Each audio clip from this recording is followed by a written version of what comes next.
So as a teacher, I think I have some insights into what exactly is wrong with the current education system in America, and some small ways that we could probably fix it, and also some larger ways we could totally restructure things in a long-term kind of scenario.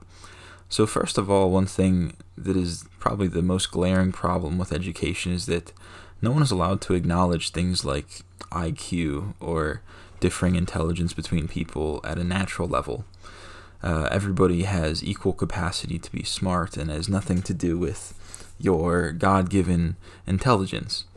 And this is quite dumb, because I think if you talk to most teachers, they fully understand that some people are smart and some people are dumb, and it shouldn't be taboo to say these things and even to plan for them. And I think that by ignoring this, we're totally hurting both the smart kids and the dumb kids.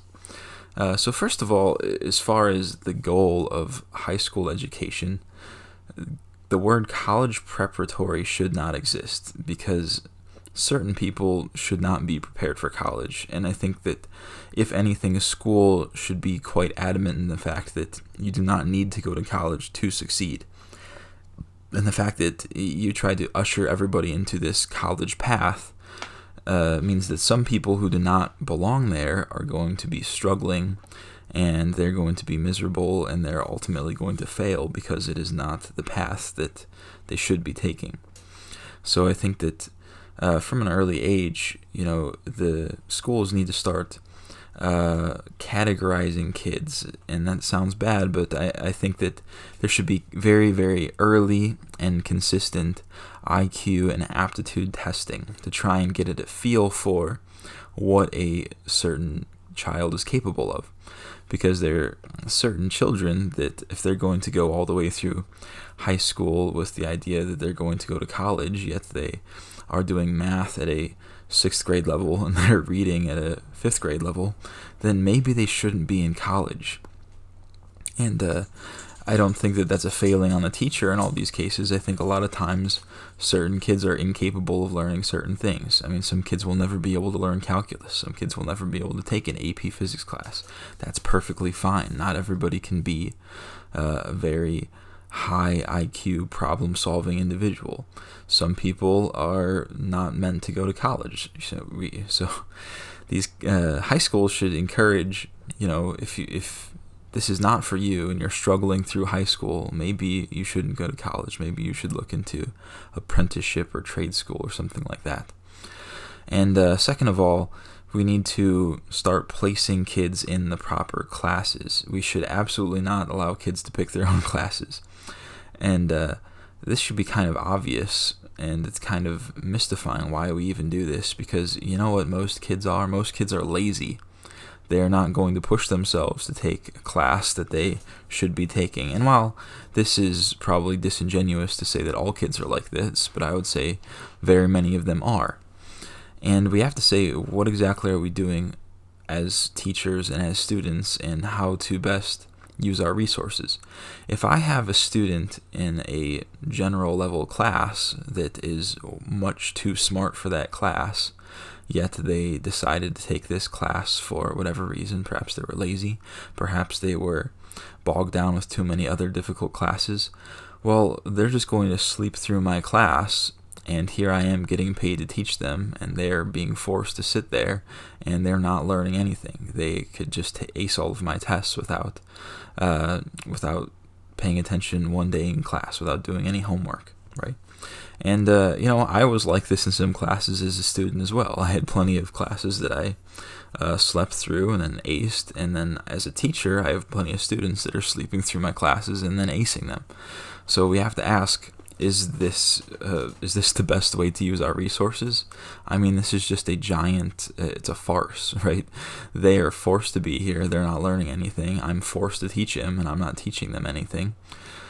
So maybe if we, organize these kids into the proper classes and didn't allow them to make decisions like this, then they would be much more successful, and we would be using our resources in a much better way. I would be able to spend more time on the kids that actually belonged in that class, and the kids that actually needed the help to be there, right? So that's one thing. We really need to start doing a better job of categorizing kids and placing them where they need to be.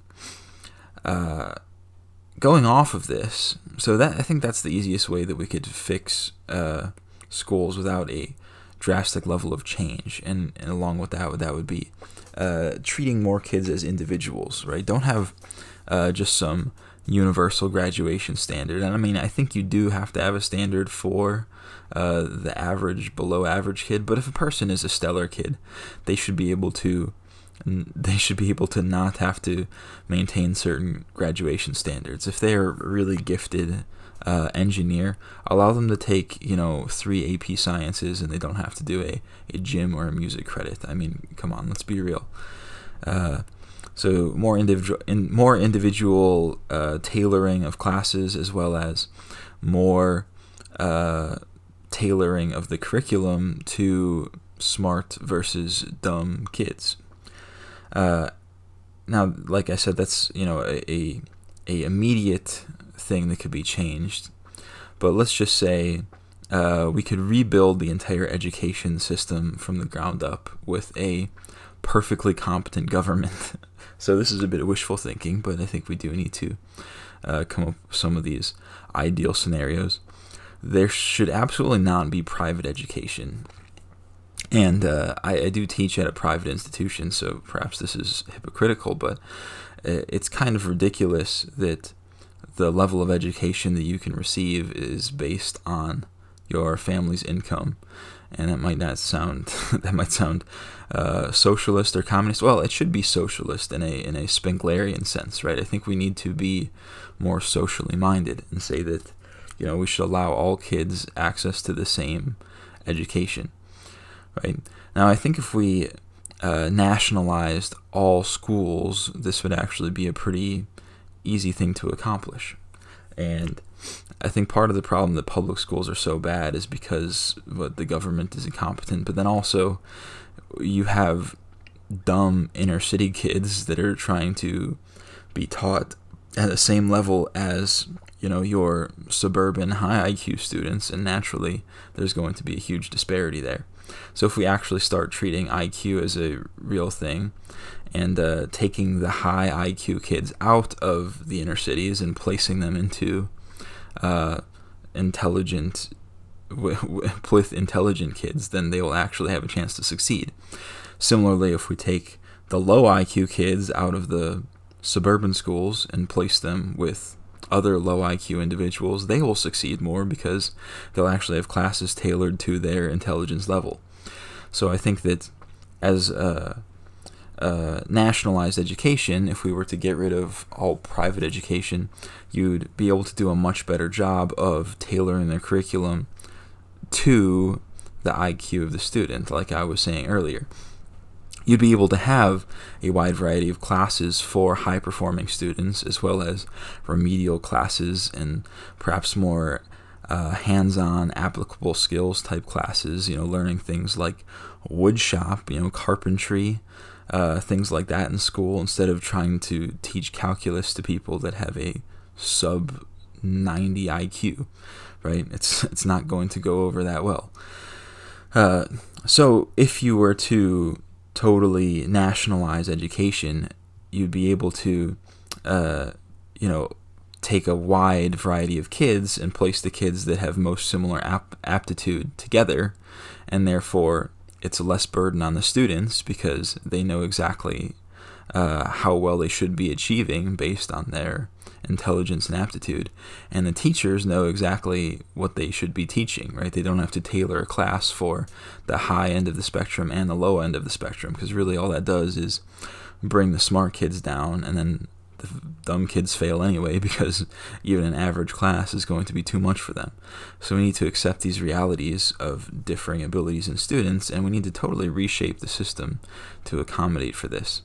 And the ultimate goal of that would be a destruction of private education and a total, I don't want to say kind of an assembly line or a manufacturing process of where we usher kids down certain paths, but it should be similar to that. I mean, you shouldn't have to be stuck on a given track from a very young age, but we should start, nudging kids in the right direction. Once you see that they have a very high aptitude for something like engineering, then start putting them to high level engineering classes and moving them in that direction.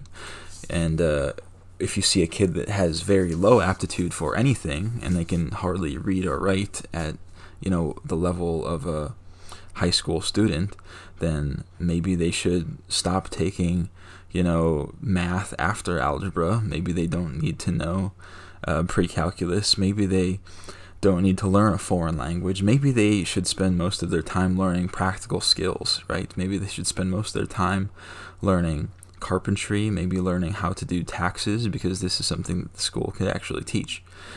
So those are just some quick ideas of how we could very much streamline the education process.